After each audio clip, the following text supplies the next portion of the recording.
It's the Health in the Real World podcast. It's time to start the show with Chris Janke as your host. Here to give you everything that you need when it comes to fitness strategies. We keep it simple and easy. It's your roadmap to get healthy. You don't need equipment and you don't need a gym. Just the right strategies to get you fit and trim. The Health in the Real World podcast is sponsored by... Hi, I'm Chris Janke, host of Health in the Real World podcast.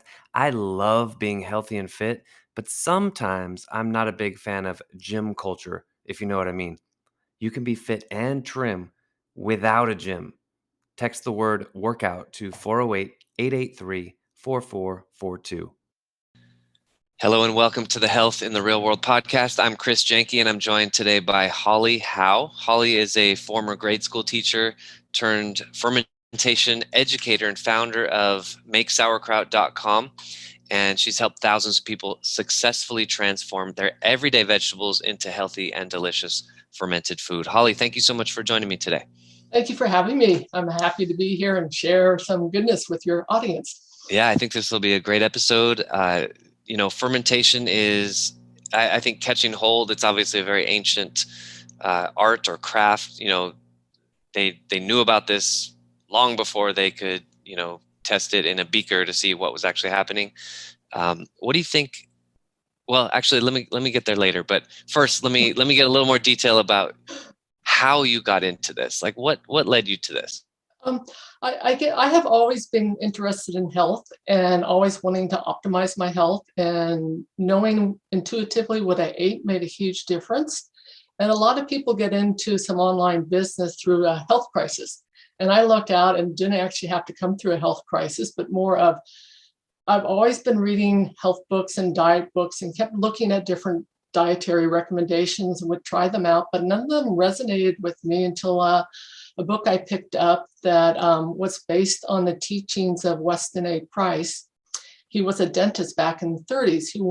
He started noticing more and more cavities in his patients and not enough room for the wisdom teeth and just seeing a decline in their health. And he was curious to see if there were still a lot of people out there with a full mouth and room for all their teeth and the radiant health to go around with it. So he searched around the world and he found, this was in the 30s before a lot of industrial food was out there. So he was able to find isolated groups and look at their health and see what happened as modern foods, the industrialized oils, the white flours, the canned fruits and vegetables came into these isolated tribes, how it impacted their health. Tuberculosis was rampant at this time. And he found 13 groups around the world who all had this radiant health, beautiful teeth, no dental caries, and no tuberculosis. And so he looked at what they ate and how they prepared those foods. And I always come back to that when the latest dietary book comes out there and I read it and I go, wow, this is the key, this is the answer. But it's their philosophy, maybe looking at research to back it up. But I keep going back to Weston A. Price because he looked for health and then he looked at what did those people eat and how did they prepare it. So it's pretty much what our grandparents ate or what our grandparents ate. And all those recipes were put together in a book called Nourishing Traditions by Sally Fallon. Yeah. So I popped it open, and a common thread that Weston A. Price talked about was they all ate fermented foods. Some type of fermented food, where it was kimchi or the sauerkraut that I got started on. So that I said, okay, if they have this great health and they are eating fermented foods, then I'm going to start it. So we started eating Bubby's sauerkraut, and the family soon went through the foods way too quickly, the jar, and got too expensive. So I said, time to learn to make my own. But this was 20 years ago. There was no YouTube videos. There was just that one book, Nourishing Traditions, and then Sandor Katz with his book, Wild Fermentation. So I did a lot of self-education and playing around with the pieces, but that's why I started fermentation. And soon friends were asking for me to teach them. And then it just kind of grew into the business I have today. Oh, that's awesome.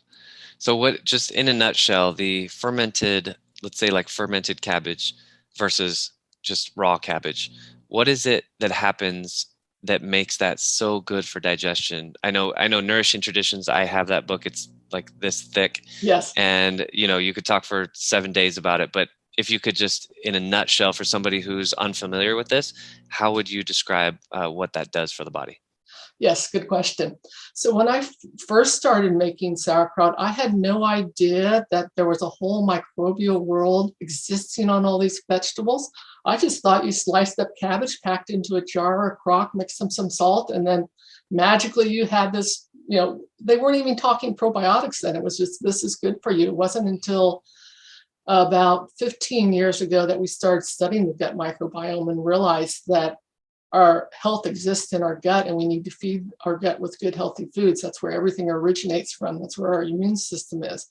But what happens when you're fermenting foods, especially like cabbage and carrots and beets and things growing close to the earth, there's a whole microbial world on there, little mighty microbes that are there to take care of us, and they do the fermentation for us. So what we have to do as fermenters is make sure we set up the right environment for them. But what they're doing is we pack everything into the jar. Fermentation of vegetables is an anaerobic process. Unlike kombucha, you'll see many people have learned to make kombucha and they keep the top just with the cloth opened up. But the microbes, the bacteria, the lactobacillus that make ferment vegetables, they love to live in a salty brine underneath, away from air. So we slice up our vegetables, we mix in salt with them, the correct amount, and massage that together to create a brine, and then pack that into our jar and crock and make sure everything is below the brine. Then those bacteria start eating the sugars and the carbohydrates, the sugars in the cabbage and whatever else you put in there, and they produce lactic acid. And the lactic acid is what preserves the vegetables. It's what gives it this wonderful tang.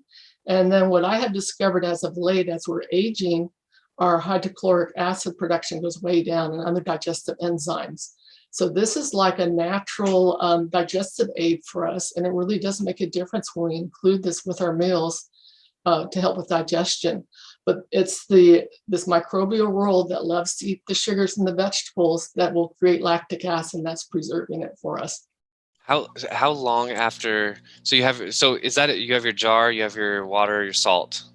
Those are your 3 ingredients for your basic recipe? Actually, you don't even add water, and a lot of people are mistaken that you add vinegar. Vinegar is the modern way of producing the food. What's happened is the traditional way of preparing these foods, they're rich in digestive enzymes, and that's what the groups that Weston A. Price studied, is they were getting these naturally produced enzymes. Pickles made back then, it was just salt. Then you do add water because they don't produce their own water. Okay. But it's really just salt, and that pulls the water when you're mixing it with the cabbage. It pulls the water out of the cabbage cells, and the water then creates the brine, and that's what the cabbage sits below to then create the lactic acid. Okay. And it happens immediately. Wow. Typically, you would be fermenting for 3 or 4 weeks, depending on temperature and everything. Okay. But it happens immediately that they start eating this, the sugars, and produce that lactic acid and drop the pH and make it perfectly safe. Technically, your sauerkraut is much safer than eating, say, like a spinach salad, because those bacteria have gone in there. And it's like a kind of a war going on, or a battle going on between, if we brought that cabbage and set it on our countertop and did nothing to it, we all know what would happen in a few days or a few weeks. It would start to rot and smell terrible, and it'd be putrid, and our gut would say, don't eat it. But when this little battle goes on with the bacteria in that salty brine, the beneficial bacteria that make the probiotics, they don't like air. So they're down below the brine, the right environment. They love the salty environment. The bacteria that turn it to rot, they love the air, and they don't like the salty environment. They don't like the acidic environment. So soon, very quickly, any bad bacteria, any bacteria that would make us sick, die off. And these other lactobacillus bacteria, they grow and proliferate. And soon we have this wonderful probiotic-rich sauerkraut that's going to do good things for us. Wow, that makes a lot of sense, right? When you put your vegetables away, you're going to seal your bag, try to push out all the air from your vegetables. So, okay, so you get a jar. fill it with, you're just rubbing the salt on the cabbage, and then sorry, I got to see the visual. Yeah, and I should, I always want to, like, how do I do this on camera without in my kitchen doing the whole demo? But think of it as making coleslaw. So when you make a batch of coleslaw, you get a nice big bowl and you slice up your cabbage, and then you probably add in maybe a couple of different kinds of cabbage. You probably add some sliced onions, maybe some chopped garlic, and some grated carrots. I don't do plain sauerkraut. I'm kind of known for wonderful flavors that we can create. I put pineapple in it. I put grated carrots, grated beets, everything imaginable, and the flavors just really pop. But so we have this big bowl. It's all the sliced cabbage in there. Now, if we just left it like that, that's where we're going to get our rot. Right. But we need to create our brine. So we put in the salt and mix that all together with our hands, just mixing it all together. It covers every little strand in there. The strands of cabbage start to glisten because the moisture is being pulled out. Typically, I tell people to leave that sit for 15, 20 minutes, because on the own, that salt's going to keep pouring that moisture, pulling that moisture out of the cabbage. And then you can come in, and if you tilt the bowl to the side, you'll even see that there's a puddle down at the bottom. Wow. That moisture's, through osmosis has been pulled out. So then you can give it a little bit of work, and I say massage it with strong hands. So you're just getting in there and twisting and turning it around and squeezing it a little bit. And soon you have a nice big puddle of brine in there, and that's like the magic. That's what's going to keep the bad bacteria away and give the home that the beneficial microbes need to do their work.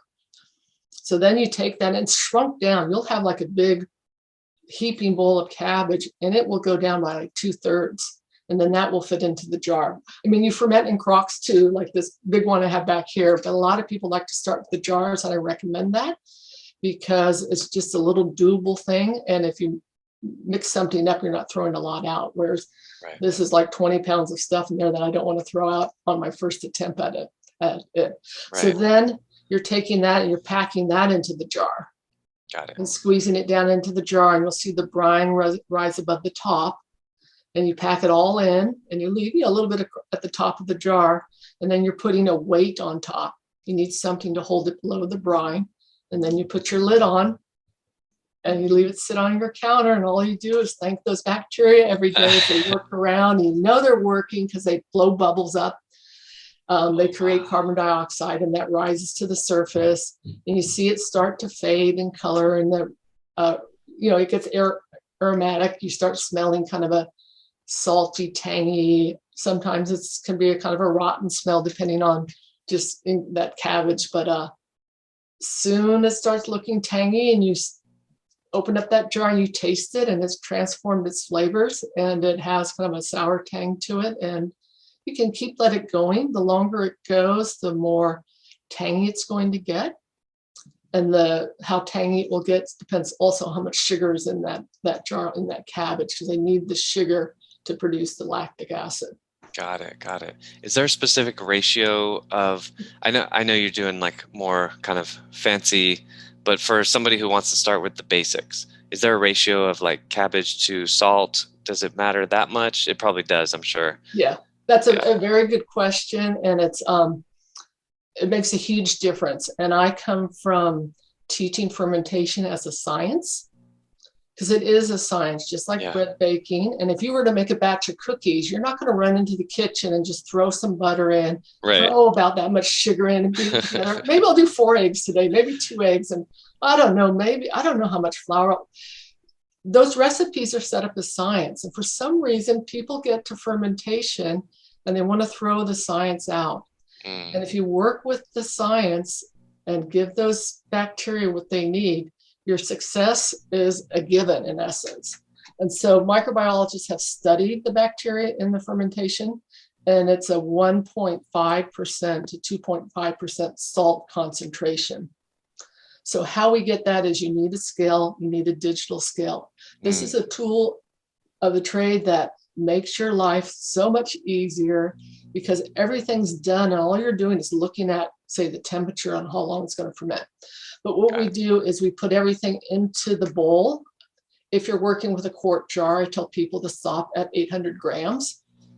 And if we work in grams instead of ounces, our life is so much easier because we take that 800 grams, we multiply it by 0.02. That's 16 grams, which so happens to be a tablespoon, but ideally you're weighing out your salt. And then you put in your tablespoon of salt. So a quart jar, a liter jar, you can pack into there 800 grams of your grated carrots, your garlic, your sliced cabbage. I have a special method that I take people through to make sure it fits nicely into the jar. You fill up your bowl until you hit that 800 grams, and then you put in your salt. And then you mix it and let it sit for a while. And in essence, like we talked to your coleslaw, instead of making a dressing, you're using that salt to make a salty brine. That's your dressing you're going to pack it into. But so you're making this 800 gram batch, you're putting in your 2% salt and then packing into the jar once you have your brine and letting it ferment. Now, if it's real hot where you live, you can add a little bit more salt in to get that, say, 2.5%. That's going to slow things down a little bit because the heat wants to speed it up. If you're in a real cold environment, you might use a little bit less salt because it's cold and those bacteria are going to work at a slower rate. So you can kind of play with that. Okay. But that gives you a starting point to come back to. That makes sense. So when you have those numbers right, if I was to pick two things that are going to ensure your success, is to use a digital scale to get your salt concentration correct. And you can play with it, but at least you have something to work with and to come back to and know our great ancestors didn't weigh things. Right. But they had this intuitive sense. It was passed down through generations. And that brings me to the number 2 tip that makes a huge difference is the quality of your ingredients. Because you think about what we said, the minute that produce is picked, the bad bacteria out in the air, they're going to start working away with it and trying to eat it up and turn it to rot so they can use it. So the fresher it is, the more that you have all those beneficial bacteria that you want. It is just so easy to make something work. You get plenty of brine, it's fresh.